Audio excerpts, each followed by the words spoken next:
Welcome to Grand Prairie Update. I'm Don Johnson. And I'm Terry Briggs. Here's what's happening in your city.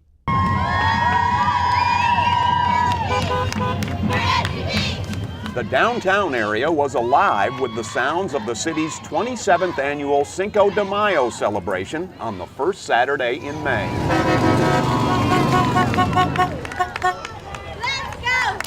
Cinco de Mayo commemorates the defeat of Napoleon's French army by a small group of young soldiers from the Mexican army in 1862. The city's festivities started with a parade down Main Street that included more than 2,600 people, hundreds of them students from the Grand Prairie Independent School District.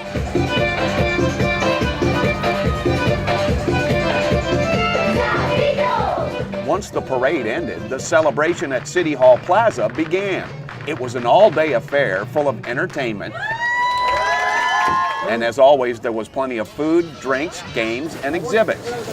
There was also an art contest and the awarding of college scholarships to the winners, which has become a big part of the annual celebration. Every year we have at least, 11 students now that we select, and they each get money to help with their books or tuition. And we're very excited. We've already raised over $200,000 with scholarship monies, and we're very excited that we can do that for our community. The Grand Prairie Cinco de Mayo celebration continues to stage the largest parade in the city each year. A major commercial and retail venture is coming to Grand Prairie's entertainment district.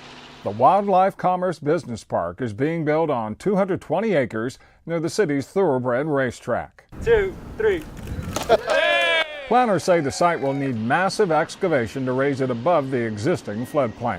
In a couple of months, when this land has been raised out of the floodplain, this portion of the site, where we're standing today will be 10 feet underground.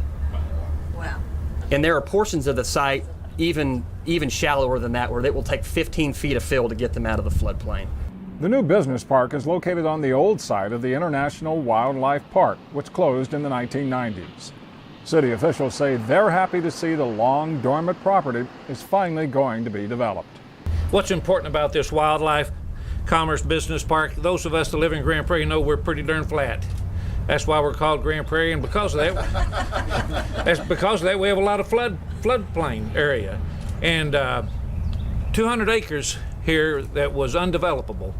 And the city partnered with Crow Holdings and knew years ago that they would need help to develop this. I'm hopeful that we live up to the expectations you have for a high quality, well designed, well landscaped, well tenanted, tax paying project. When the Wildlife Commerce Business Park is completed, it will feature 2.8 million square feet of industrial space, along with 58 acres of land for retail use. Giving Back with Golf was the name of the game at Prairie Lakes Golf Course, as more than 70 people teed it up at the annual Grand Prairie United Charities Golf Tournament.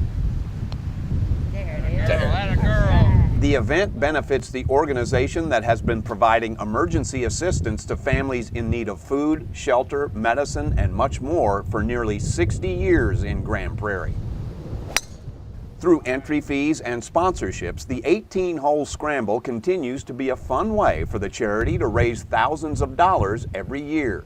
Just a great opportunity for some of the community leaders to get together, have a good time, and raise a lot of money for the needy people of Grand Prairie. This is one of our biggest fundraisers, and it helps us to fill the pantries and take care of people and help where we can, and gives all of us who are fortunate enough to be able to play golf, be able to help out the people who can't.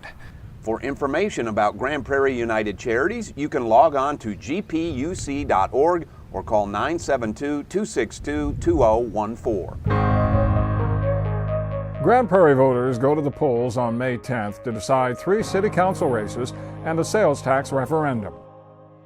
In Council District 1, incumbent Georgia Clemson is running for a 3-year term against Max Coleman. In Council District 3, incumbent Lila Thorne faces Mike Delbosky for a 3-year term.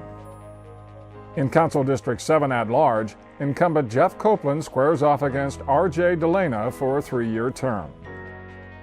The ballot also includes a referendum on a proposed mega recreation center and water park at State Highway 161 between Arkansas and Warrior. Voters are being asked to finance the project by extending the sales tax that is being used to pay off debt on Quick Trip Park and the Summit. The debt will be settled in 2015, leaving the combined 1/4 cent sales tax available for other uses. If voters say yes to the referendum, the 1/4 cent sales tax would continue.